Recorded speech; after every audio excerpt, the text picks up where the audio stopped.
ভালকে লৈছা না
আপনি কিছু বলেছেন আপনি অলপ কিছু এনে জায়গা দখল করে লাভ নাই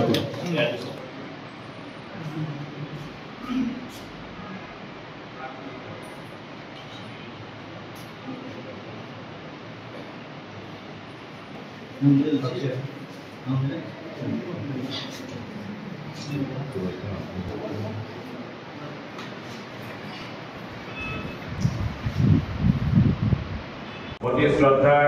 স্থানীয় বিধায়ক রঞ্জিত কুমার দাসদেৱৰ তৎপৰতা ইতিমধ্যে উদ্বোধন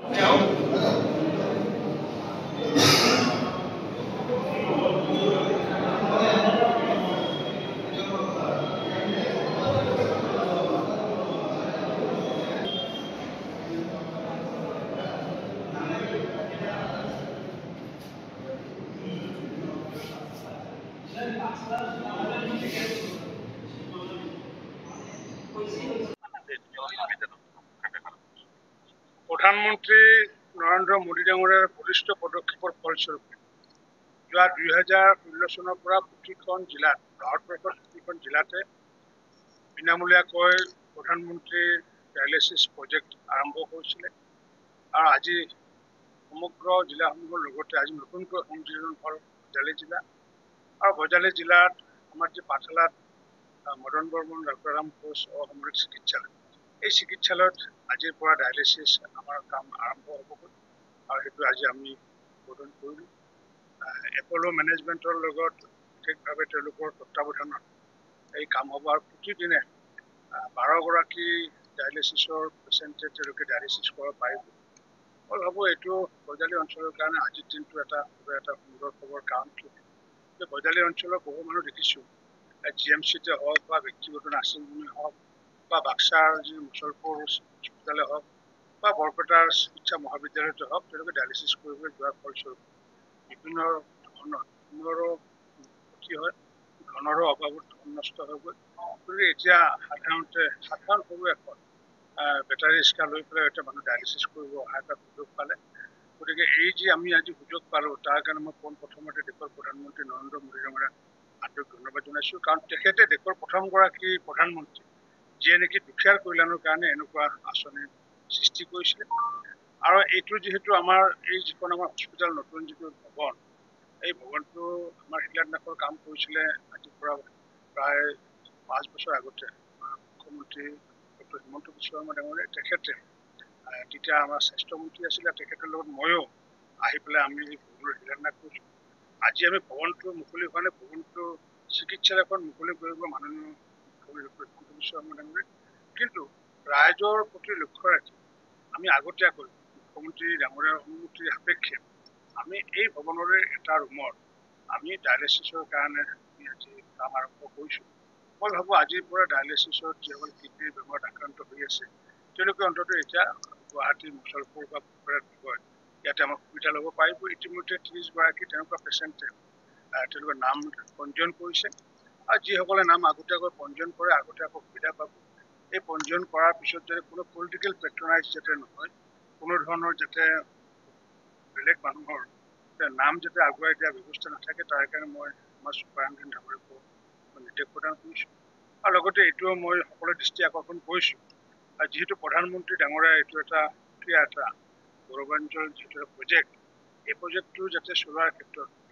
কোনো যাতে ষ্টাফে যাতে ডায়ালিচিছ পেচেণ্টৰ পৰা যাতে চাহ বিস্কুট মিঠাই যাতে নাখায় তাৰ কাৰণে মই তেওঁলোকৰ পৰা আজি মুকলি সভাত মই তেওঁলোকক সতৰ্ক কৰি দিছোঁ প্ৰয়োজন নাই কাৰণ গোটেই মেইনটেইন কৰিব এপলয়ে মেইনটেইন কৰিব ইয়াৰ যে এই ৰুমটোৰ যি ইলেক্ট্ৰিফিকেশ্যনৰ যি পইচা পাতি দিব লগা হ'ব সেইটোও দিব আমাৰ জইণ্ট ডাইৰেক্টৰৰ পৰা জেনেৰেটৰৰ যি তেল পানী খৰচ আছে সেইটো দিব এপলৰ পৰা যিহেতু ভাৰত চৰকাৰে যিহেতু তেওঁলোক টাই আপ কৰিছে সম্পূৰ্ণ পইচাটো ভাৰত চৰকাৰে তেওঁলোক দিবই গতিকে মেইনটেইন কৰাৰ কাৰণে আমি স্থানীয়ভাৱে কোনো ধৰণৰ ইয়াতে ধন আমি সংগ্ৰহ কৰাৰ প্ৰয়োজন নাই আনকি আমাৰ যিটো অন্য পেচেণ্টৰ কাৰণে যিটো আমি 5 টকা বা 10 টকা লওঁ ৰেজিষ্ট্ৰেশ্যন ফিজ আনকি সেইটোও বিনামূলীয়া পাওঁ কিন্তু তাৰ বিপৰীতে কিন্তু যিসকলে লিখিত ওপৰত অভিযোগ দিব লাগে সেই লিখিতৰ ওপৰত অভিযোগটো নিদিয়ে আমি যিহেতু বজালীখন শিক্ষাৰ পীঠস্থান বুলি কওঁ শিক্ষাৰ পীঠস্থান হোৱাৰ পিছত যদি অভিযোগটো লিখিত ৰূপত যদি নিদিয়ে তেতিয়া আমাৰতো কৰিবলগীয়া একো নাই কাৰণ আমি এই শিক্ষাৰ পীঠস্থানৰ মানুহ লিখিত ৰূপত যদি আমি নাপাওঁ শিক্ষাৰ পীঠস্থানত বসবাস কৰা হিচাপে আমি কোনো ধৰণৰ আমি তেওঁলোকৰ ওপৰত ব্যৱস্থা ল'ব নোৱাৰোঁ যিসকলে অভিযোগ দিয়ে তেওঁলোকে মুখেৰে কোৱাত তেওঁলোকে যদি প্ৰমাণ থাকিব নাথাকিব পাৰে সেইটো পিছৰ কথা কিন্তু এটলিষ্ট লিখিত ৰূপত যদি দিলে এখন যদি আমাৰ ইনচাৰ্জৰ বিৰুদ্ধে এখন যদি আয়ুক্তক দিয়ে এখন যদি পুলিচ থানাত দিয়ে তেতিয়া নিশ্চিত ওপৰত তেনেকুৱা অভিযোগ থাকিলে সেই অভিযোগবোৰ লাহে লাহে নোহোৱাও সেই অভিযোগবোৰ নোহোৱা কৰাৰ ব্যৱস্থা কৰিব লাগিব ৰাইজে কৰিব লাগিব ৰাইজে আহি পেলাই যদি সাংবাদিককটো কৰে নহ'ব সাংবাদিকক কৰি পেলাই যদি লিখিত পত্ৰখন যদি দেখুৱায় তেতিয়াহে কামত আহিব অকল মুখেৰে কৈ থৈ গ'ল পিছত আকৌ যেতিয়া তেওঁক সাক্ষাৎকাৰ ল'ব যাব তেতিয়া তেওঁ নিজে পলাই থাকে গতিকে মই সেইকাৰণে আহ্বান জনাইছোঁ যে লিখিতৰ ওপৰত দিয়ক মোকে দিয়ক বা ডিচিকে দিয়ক বা ইনচাৰ্জকে দিয়ক বা পুলিচ থানাতে দিয়ক তেতিয়া নিশ্চিত ওপৰত তেনেকুৱা অভিযোগবোৰ নোহোৱা সম্পূৰ্ণভাৱে দাদা কেতিয়া এনে আমিতো আজি সেই কৰিছোঁ কিন্তু এই দুদিনমান আমাৰ ষ্টেৰিলাইজেশ্যন কৰাৰ এটা